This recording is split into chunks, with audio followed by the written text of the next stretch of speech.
outside declarations, it always leads to the overstepping of the mandate of the executive and intrusion into the independence or perceived,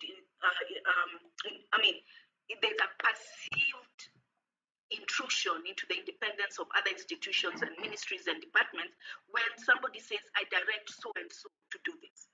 According to the law, each institution, each department, each ministry needs to be independent. So such statements actually, in the eyes of the public, erode the idea of independent institutions and create the impression of the belief of an all-powerful presidency or executive. So we can see actually a lot of problems in the way executive powers are being implemented. I would also say that idea of when the president makes or directs or makes decisions that target other departments, they generally need to be written down. But there are some of those statements that actually make you wonder whether that procedure has been followed. So if you say I'm lifting a ban on logging, a process a decision that was arrived at because of something, there was rationale behind it, and you do not communicate to the public your rationale and reason for lifting that ban. And actually, the members of the public are not heard, or their voices are not heard when you are arriving at that decision. And we don't know whether this comes from the recommendation of the actual parent, principal agency, Kenya Forest Service and others. We get an idea of convolution of tasks and responsibilities. And that comes this idea that the system of law is not operating as it should be operating. Someone is operating outside the system of laws. And when you operate outside, when you create a parallel system of laws, then what you get is anarchy. And you get instances of what we occasionally see civil strife. Get instances of where people do not accept election results, whether they are true or not, because of that kind of creating a parallel system of laws instead of being governed by one system of law that is applicable to everyone. And very quickly, the issue of independent commissions, we can see a big challenge in how they are currently operating because they have been starved of funds. I think they only get operating funds. They don't even have funds. So operating funds has to pay your salaries, to pay your rent. But then you don't get actually funds to actually carry out your mandate, which means that really cripples the work of those institutions, makes them effective. I'll leave it here and then come back from once I get more questions from the moderator. Back to you.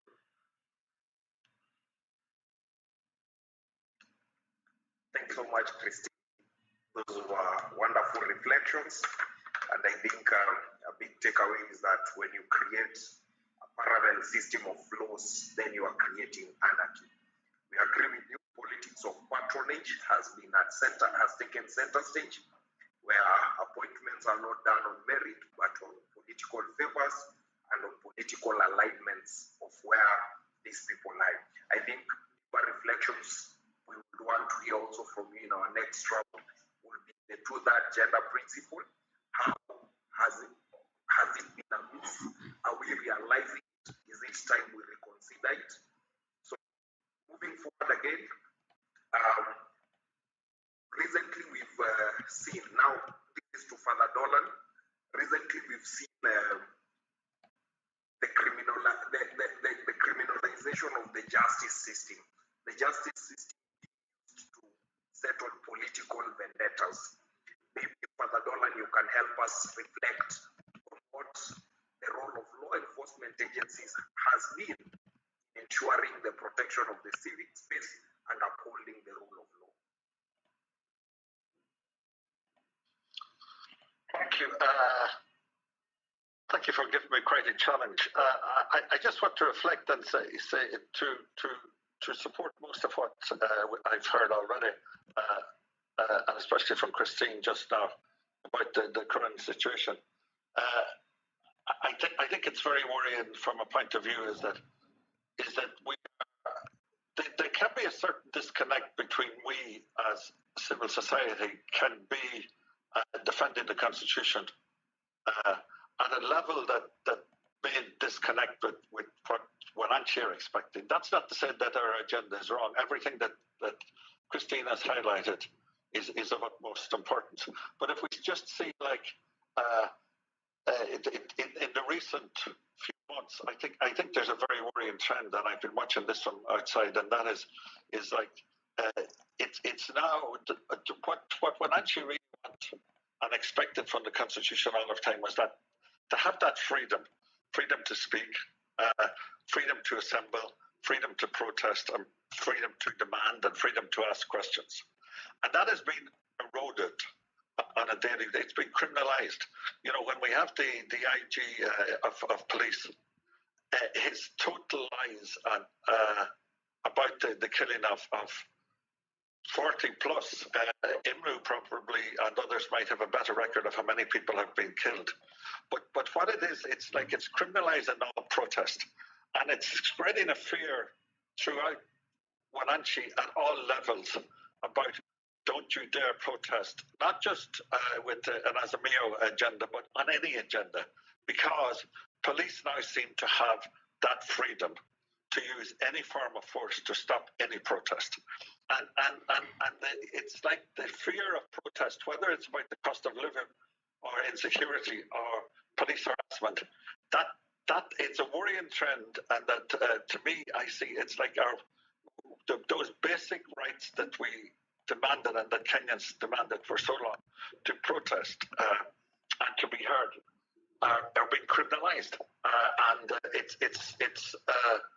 I think from civil society, I think we have to get back to that space of saying we demand, for example, that Comid should resign and should be forced out of office. I think we have to become political. It's fine to go to court and get wonderful rulings, as both ICJ and Katiba have been doing, but we've got to get that connect back to Kenyans to say things are wrong. The public participation, the right to housing, the right to education, all of those basic rights, Article 47 and 37, which are critical in their lives, that must not be criminalized and demonized for demanding what is our right. And we must not be intimidated.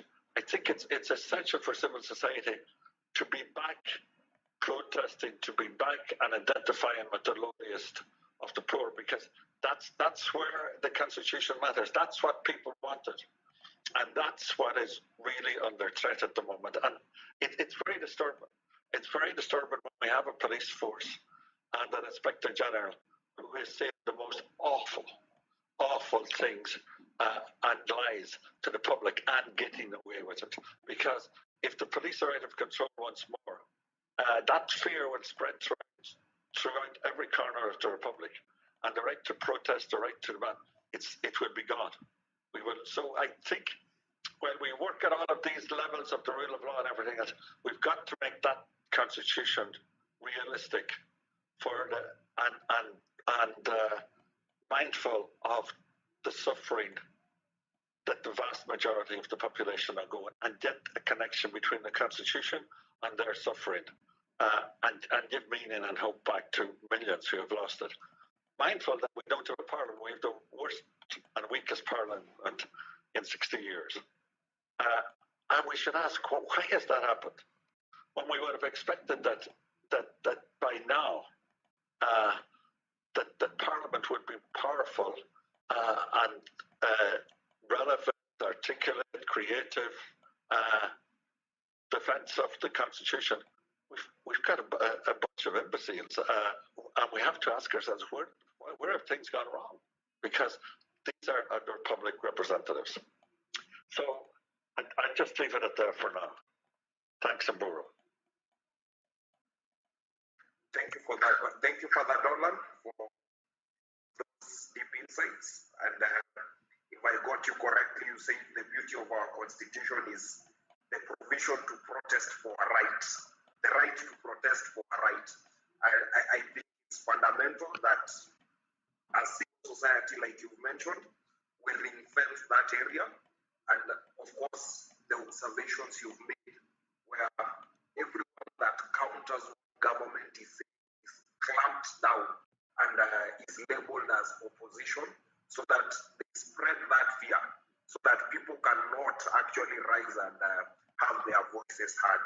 So I think that is an area that needs to be removed and to be strengthened further when we will be going now forward with our reflections of the 2010 Constitution. Maybe now to Joshua. Joshua, I understand there was a time in this country where when police were seen taking bribes, they would be arrested by the citizens themselves. Please demystify to us, what has the uptake been?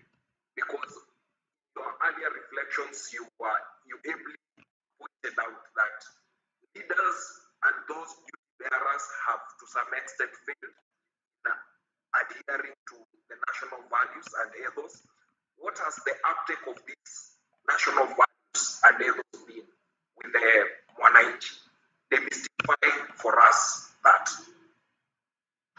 Yeah, thank you very much, Mburi and I would like to echo the sentiments of my fellow panelists. And you did ask me a question on the role of citizens in the uptake and practice of national values and principles of governance. You gave the example of the citizens who independently saw a wrong that was happening with the police and they took action. And we ask ourselves as Kenyans how consistent are we in that practice.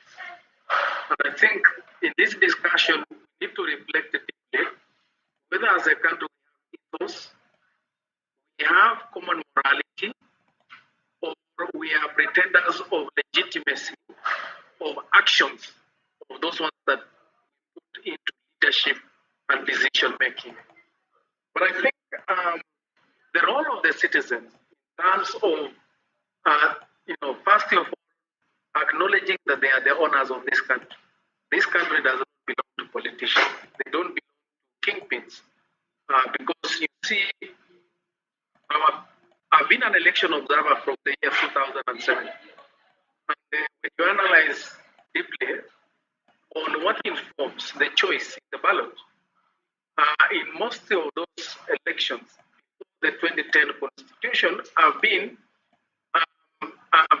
choices out of sympathies. People present themselves as victims of either the state or either, coalitions, and they win elections. But after they win elections, their agenda is so selfish. It is not in accordance with the promises that were made to those ones who made the choice in the ballot. And we want to ask ourselves candidly, even 1 year down the line, since Kenyans participated in the 9th August 2022 general elections, have hustlers stopped becoming hustlers, or they continue being more hustlers? Have their lifestyle changed? Is there hope even for the change of their lifestyle? So these are, false narratives, and we need to be bold and even call them fraud, cheating, people. And as citizens, we must demand accountability, regardless of, the persuasion, whether it's political, whether it's tribal, whether it's ethnic, or even whether it is rudimentary, on, the kind of the mobilization that took place. Demand for accountability is something that if we can account for, it has really given this country so many fruits. And even currently, as we saw those students in Eldoret demanding for payback of their school fees that were paid through accounts that would facilitate them to get scholarship to go to Finland. You saw them coming out boldly to speak, whether it is the old men, the old women, and the youngsters. And I think that should be the spirit of putting order, or putting back our country into order, and showing that you can never play with the millions, the lives of the millions of Kenyans, because Article 1 of the Constitution gives us the power, and no one is above the law. Sovereign power belongs to the people, and the people have the right to delegate through periodic elections, which we all participate. Then again, we as Kenyans, we need to challenge ourselves to participate meaningfully and effectively on the public affairs, and not just to attend. I mean, whether at the county level you are mobilized to attend into a meeting, sign sheets, just show that this is evidence that people came, but you know you attended, but you never participated, because again, you must link on the decisions that are being made there to the change of lives for better, whether at self level or the people who are surrounding those ones who are making those decisions. Then the other thing is practice and ownership of the provisions of the Constitution of Kenya 2010. The Constitution was not put in place for politicians, because politicians are known to be, like now, for instance, the current talks at the Bomas of Kenya, the discussions that are ongoing. Kenyans should not be fence sitters, should not be bystander and wait for politicians to determine certain actions or directions that once the so-called kingpin said that this is the direction, they just follow like when the directs a flag, the directions of the flag. And I think that is something that would require us to champion in terms of changing attitude and practices of our fellow citizens by doing actions informed by choice that meaningfully directed their lives. Then social audits are known to be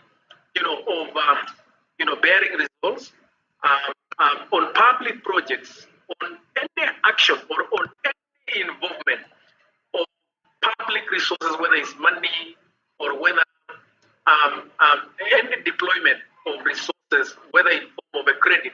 And now you can see the talk around the loans. Kenyans needs to generate interest in terms of knowing what has been borrowed on their behalf and how that money is going to be self-spent, whether they are mega projects or micro projects. Then I think Kenyans, we need to inculcate the values and the spirit of whistleblowing to ensure that whatever we see in public spaces and is the wrong, is immoral, or is in violation of the law, we need to come out and speak up without necessarily feeling threatened in terms of speaking up. And then the last bit is that the Constitution gave us power to recall violators of Katiba, those ones that we gave power, but they are not exercising actions in accordance to the Constitution.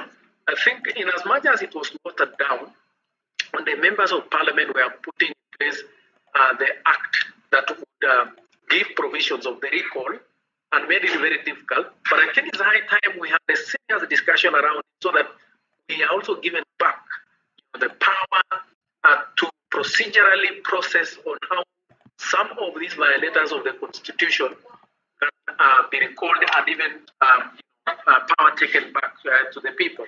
So let me summarize by giving an observation of the threats on national values, civic space, and principles of governance. So number one, we've seen, like in the past 3 months, I think there was a mention of the affair of the actions that took place in the past 3 months or 4 or 5, where we've had proposed amendments to the Public Order Act by Mayor and Member of Parliament, as well as also the Cabinet Secretary for Interior.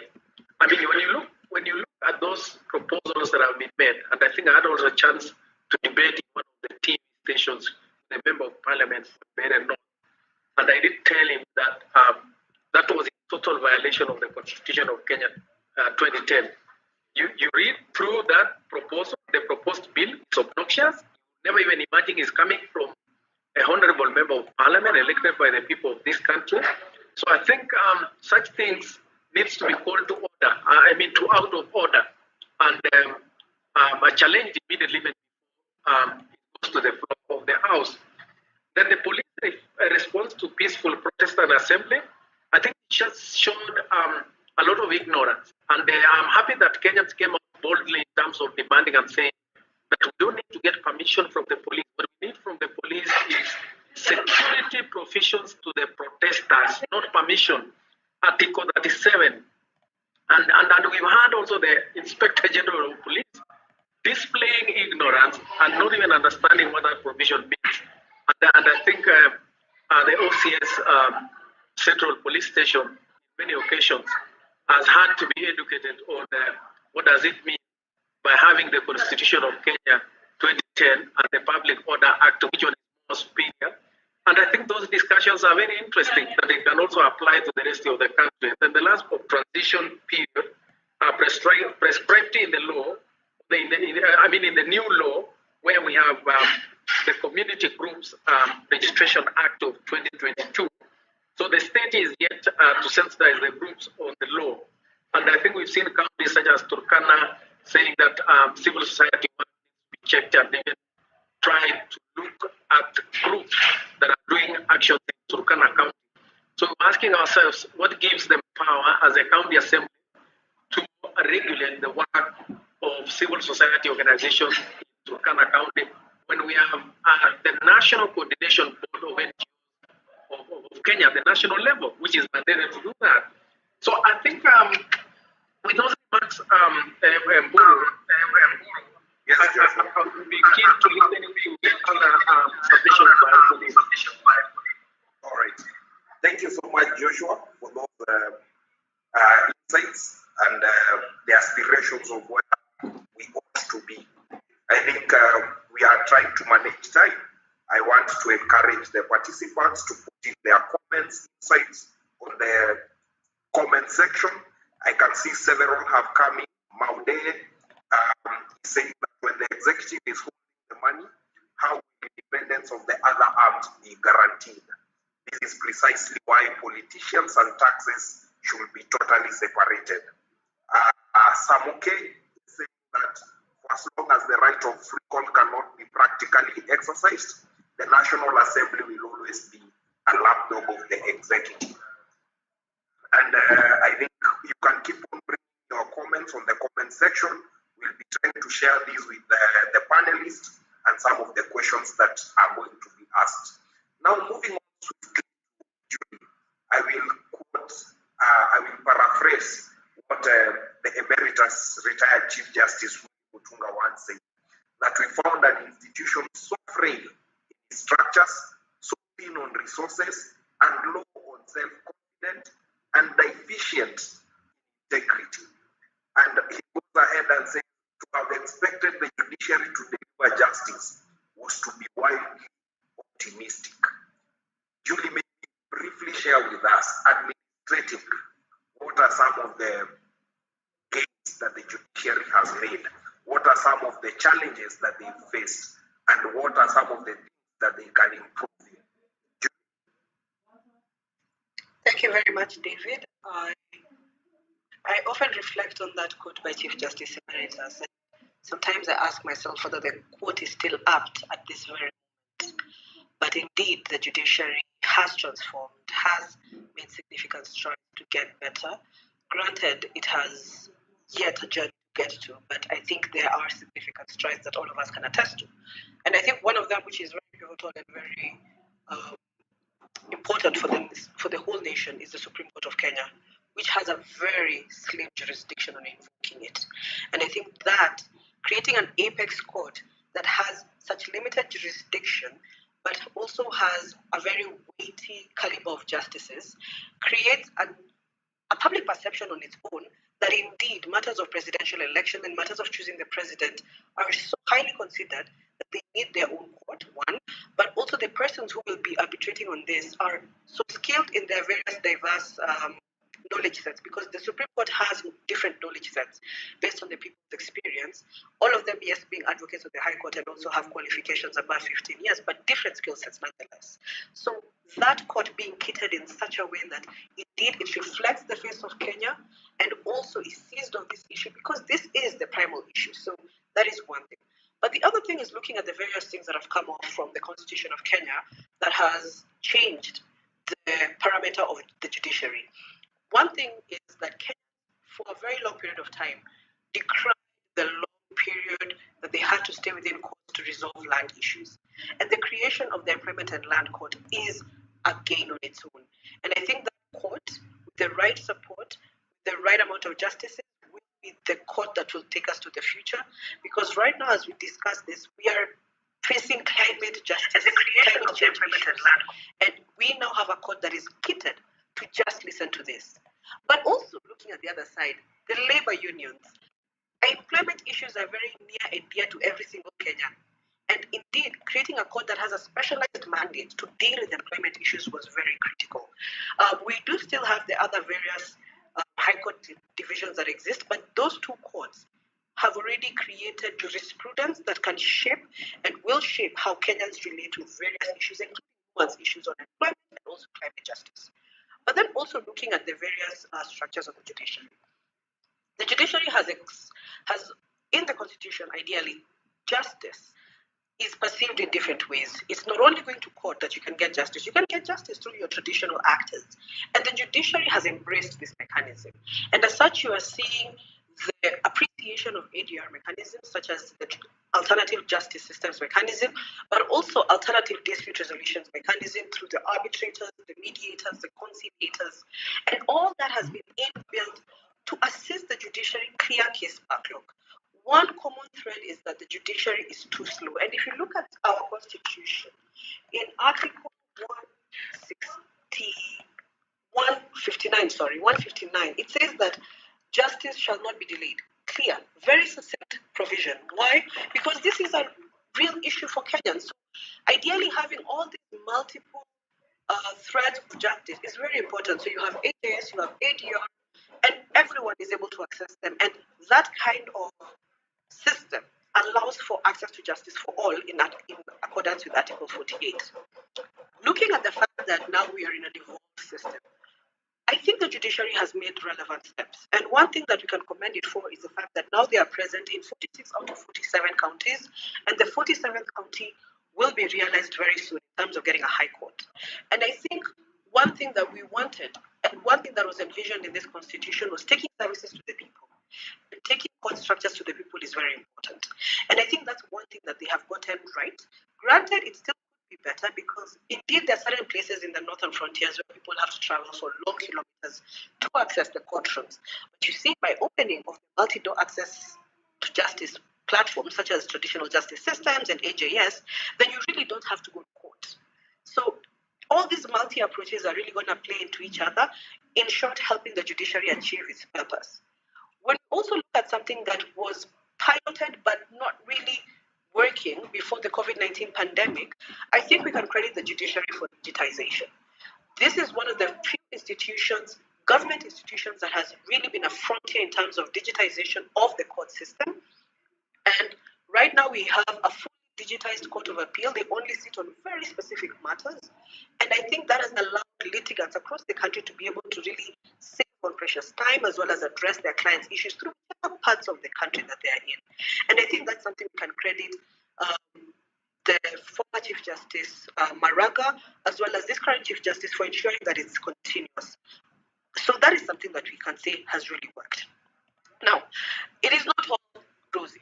There are challenges. I think one thing that we can say is a big challenge for the judiciary is the fact that for a long period of time, there was lack of adherence to court orders. And once you have pronounced yourself on a matter that is a constitutional matter and no one listens, it renders the order nugatory. It renders the order put paper. So ideally, we need to go back into that system and frame of mind that when the judiciary issues a court order, appeal the court order, and in the interim, while the court order subsists, then that is the stay order. We cannot have a system where the judiciary's orders are just but that. The judiciary's orders and then other players are continuing as though it's business as usual. And we are seeing this even to date. You would have imagined that 13 years later, some things would have changed. When the Finance Act was being litigated on, and indeed there was conservatory orders against it, you found that the EPRA institution continued this few increments, noting full well that there was a stay order. So ideally, these are the challenges we need to address. And whereas the judiciary can speak for itself and say that there are challenges, it's upon all of us to say that as a country, as Kenyans, we are all guided by the rule of law. We are all guided by the centrality of the Constitution of Kenya. We are guided by the laws of this land. And as such, if a pronouncement has been made, we should all adhere, from the president all through to the last person. But I think something that we also need to appreciate is the import of politicians and also the political overreach into the judiciary. Perceived or true. So there are two elements here. So there's the perceived political interference, but there's also the indeed political interference into the judiciary. So when we talk about the perceived judicial interference, we talk about the fact that by virtue of the judiciary getting its judiciary fund realized, very many people actually imported that this is interference by the executive and the legislator, but it had actually been in the Constitution. It is a provision in the Constitution that the judiciary should operate its own fund under Article 173. So it isn't a favor to the judiciary. It isn't a kickback to the judiciary. It is constitutional implementation. But the other thing is, you find that there are certain matters that are so pressing for this nation that need to be dispensed with a matter of urgency, but then get dates that are too far. Then get this that ideally even after the judiciary does sit, then the order is more or less an academic exercise. So that is the level where people say that indeed the judiciary has been interfered with, because why do you then set it so far yet the issue is pressing now? And those are challenges, because if the judiciary does not get to a point where it can respond and react in accordance with timelines, it will therefore be an institution that people will not take seriously, because unfortunately, the one was done too quick. I can see you have turned on your mic. Unfortunately, people will really not think that the judiciary is there for the people. I want to highlight a few last things, and I think this is actually in regards to the Mandamano situation. I think we need to appreciate that this constitution gives us bail and bond provisions and access to legal representation provisions. They are not a request, they are a demand, they are a right. They should be given to everyone. And it is quite unfortunate that right now we still have magistrates who use high bail and bond to subvert people from actually getting liberty. So you find that you will have someone who has participated in a protest or a demonstration getting bail and bond upwards of 200,000. And this is a person who does not have that kind of income. Therefore, they have to stay, not because of the crime that they have committed, but because of the economic situation and their stance. And if you look at the Constitution once again, you find that in Article 159, one thing that was clear was that justice shall be done to all, irrespective of status. And I want to imagine that when we talk about status, we also talk about economic status. So I think it's time that even as we fashion the next year, celebrating Katiba at 14, we have to have these tough conversations with the judiciary around what they're doing right and clearly what they're doing wrong. Thank you, Soko. Back to you.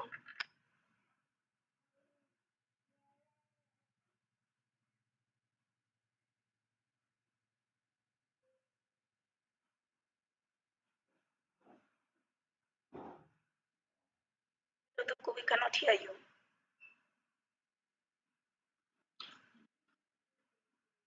Seems to have lost Soko. Okay. So thank you so much, Julie. Maybe I'll give the next chance to Christine to quickly maybe respond to the comments that have been raised and sum up a few things about the rule of law as we reflect on the 13 years. Thank you, Kevin. I think we said quite a number of things, and the issue has always been in Kenya. It's always been the implementation of the law. I believe you've often heard that Kenya is a place where good laws are made and promptly placed on the shelves to gather dust. And I think what is clear from what we have all said, because this constitution was hard fought, hard won, is that the constitution creates great potential to change our society fundamentally in all ways, politically, socially, economically. But more often than not, then you see sabotage of that great dream, that great aspiration that the Constitution. The other night, as we were gathering as civil society to look back on the 13 years since the implementation of the Constitution, some have said at best we could say that the Constitution has only been implemented at 30%. Let me be more magnanimous and say maybe the Constitution has only been implemented to a 40%. and this is not, it's not surprising because the ruling class that was there during Moi's time has not really changed. That system of governance, the agents and the influencers and their cronies, that system remains the same. And this is the system that was opposed to the creation of this new constitution. So it's not surprising that the constitution's implementation sometimes looks very robust. Sometimes we take 3 steps forward, then we seem to take 4 steps back, taking us, putting us even at a worse situation. Sometimes it seems that it has stagnated, but I think when we're looking back, what needs to be done now is, whereas certain sections of the Constitution are self-executing, they don't need anyone or anything or any system to be in place. They self-execute. Quite a large number of the provisions of the Constitution needs moving, needs systems, policies, laws for them to be executed. But since the ruling class wants to maintain the status quo, and where the things stand right now, I think the status quo is even actually and empowering them. So what needs to be done is the communities, the people need to now re-engage. It was not enough to vote yes in 2010. We now actually need to actually go back and robustly and again seriously fight for full implementation of the 2010 Constitution. That cannot only be done by civil society, it has to be done by all of us. One thing that I saw as a positive from the Mandamano or political protests that we've had since January is that I saw more agencies, more localities, diverse persons coming in to try and voice their concerns. Political things, but issues of concern to people. And then these things kept on being subsumed in the political agenda. But if you listen very critically, you saw that people were actually fighting for things dear to them. And I think that is one of the positive things that we saw from this Constitution. I think, as Joshua has said, there are certain provisions in the Constitution we have not used, we have not exercised. For example, the recall provisions that were always meant to make sure that your elected leader stayed true to his manifesto, to his agenda, and to the platform on which he ran and on which he won. For example, it was really, a full betrayal of citizens when I saw the was formed. I saw people who were elected on other political parties jumping ship to join the ruling party. That was a real betrayal of those citizens who elected that person on a certain political ticket, on a certain platform. And those people have the right to recall the elected member of parliament for a betrayal and for the fraud he perpetuated upon them by lying. And he got to parliament, just showed his agenda is to go there to be able to make money. The same can be said of independent candidates. Independent candidates cannot be associated with any political party. That, okay, they might be associated by politicians wanting to create the impression that they're on their side, they're on their camp. But what these independent candidates must do is to come out publicly and distance themselves from such an association. Failure to do so implicitly creates the impression that whatever that politician, and that is grounds for removal, and that can be initiated by any person, not necessarily from the constituency that elected them. And any Kenyan can go to court and have that removed because that's an express ground in the constitution for removal of an independent candidate. So there are these provisions we have not yet exercised, and I am hoping as Kenyans become more interested in their own governance because of the economic situation we are in, we'll start seeing how those provisions and how they were meant to operate and what they were meant to cure then can be cured by such operation. Very quickly, if you look at something like the debacle on the hiring by, and this is because of 2-thirds gender and other imperatives like persons with disability, youth, the elderly, I was surprised to hear a whole government institution saying that why the hiring had two predominant communities is that other communities did not apply. But what under the constitution would KRA have been required to do if what they say is true? KRA would have been required to re-advertise those positions and say people from these regions, you are encouraged to apply, but not just to fold their hands and say, oh well, only two communities applied, and so we go by that. The constitution requires more of them. They need to actually apply the measures and steps, real steps, to demonstrate that despite our very serious efforts to ensure diversity, it did not occur. But that is not even where they should stop. Then they should actually look at ways where how affirmative action should be used in such instances. So that is one of the marker when you're looking at rule of law. You can say that's a failing by that institution, and that reasoning is not something to any reasonable person, let alone a court of law. If this should it should end up there. In fact, we were making an assessment and we saw 2022 elections were the worst performing elections in terms of inclusions of persons with disability. The 2013, 2017, and 2022, you'll find that the numbers have been going down since 2013. And now, really, there are certain over 20 counties in their county executive committees, a person with disability in them. So instead of entrenching and building on our gains, we are seeing reversals. In fact, the other day we were laughing. There's a certain county which is very well known for example, in county assemblies, when you do not meet the 2/3 gender, there's a top-up requirement so that you meet the gender quota.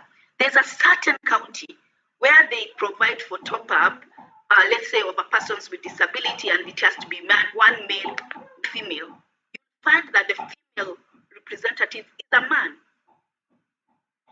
And it is true even right now in that county. And I think to their eternal shame, as in I'm sure they are well-educated women who can take up positions of leadership in that county. So we see again people subverting the law instead of actually implementing the law.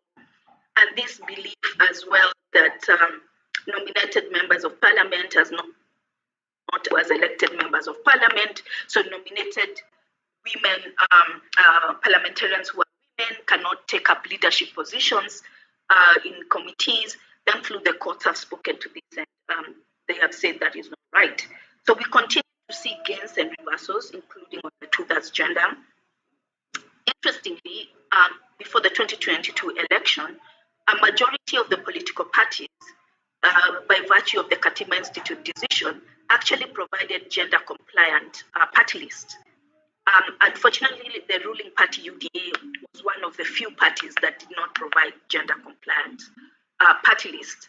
If you look at the manifesto of UDA, 2/3 gender features there very centrally, but again, there's always a disconnect between promises made and actions taken, because as I've said before, the cabinet is not gender-compliant.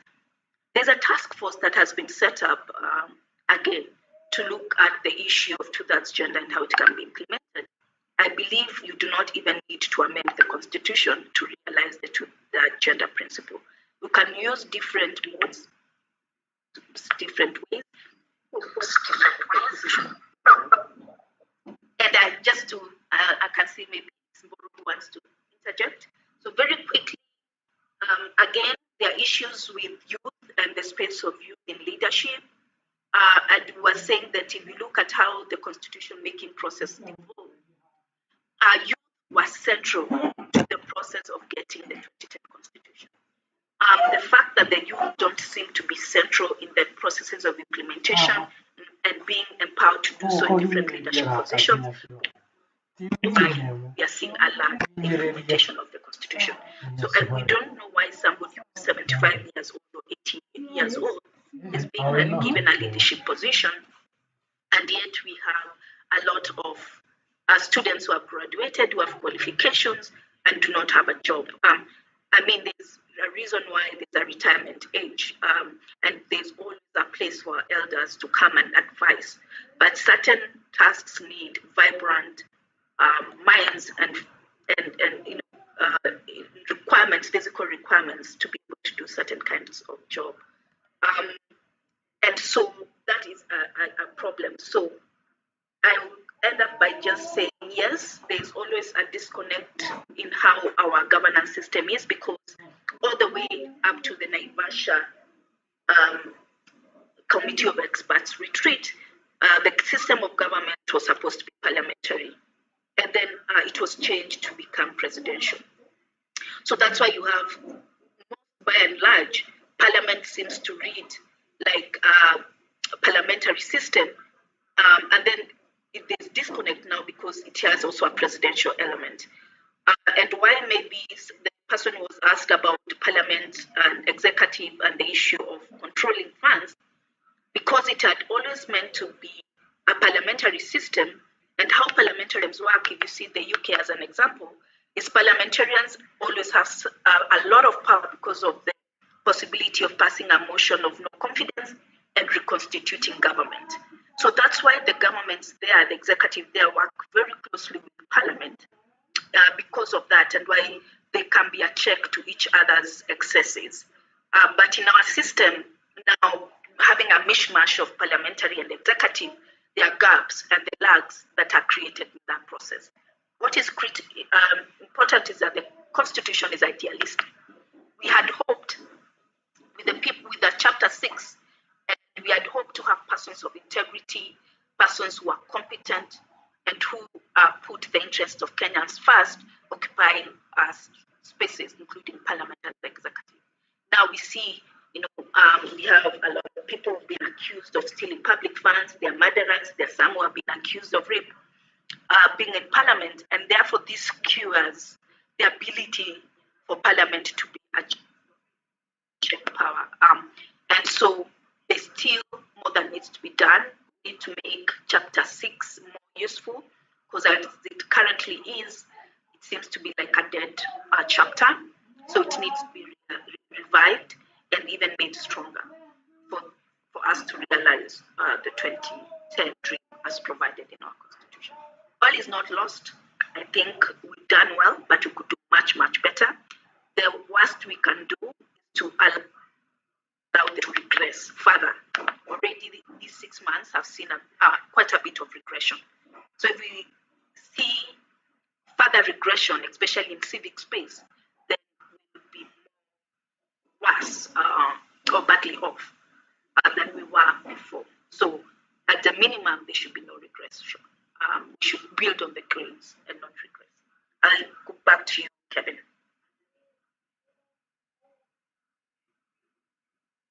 Thank you so much, Christine. Na muda umetupa kisogo, kwa hivyo ningependa tu kuwashukuru ambao umeweza kutusaidia na mawazo yenu, Father Dolan, Joshua, Wayo Madeka na Christine Mkonge. Asanteni sana kwa kutusaidia kuweza kuchambua katiba yetu ambapo imefikisha mwongo mmoja na miaka 3. Asanteni sana kila mtu kwa kushiriki katika majadiliano haya muhimu. Tuendelee kujifunza, kubadilishana mawazo na kushiriki kwa pamoja katika kuleta maendeleo katika nchi yetu kupitia utekelezaji wa katiba hii yetu. Tutakapokutana tena na tukiwa na hamsa mpya ya kuifanya katiba yetu kuwa nguzo imara na mustakabali wetu, tuwajibike kwa pamoja, tuenzi katiba yetu na tuendelee kujenga taifa yetu kwa njia ya haki, usawa na amani. Mungu awabariki nyote na asanteni kwa kujiunga nasi. Tutapanga tena tuweze kuendeleza majadiliano haya. Asante kwa Katiba Institute, ICJ Kenya, KHRC na asasi zote za kiraia ambazo zimeweza kutusaidia kufanya kongamano hili, Siasa Place na wengineo. Asanteni sana. Mungu awabariki. Good evening, everyone.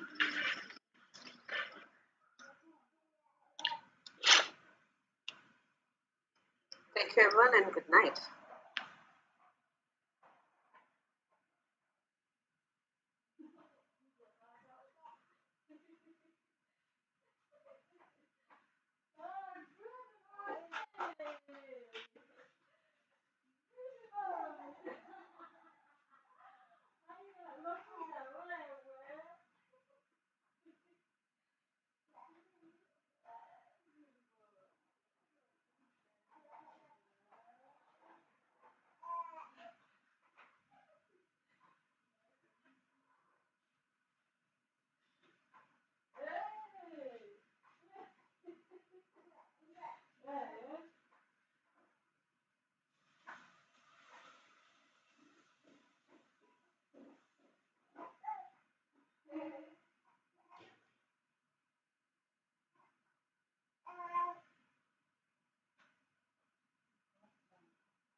Thank you, everyone, and good night.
Sawa.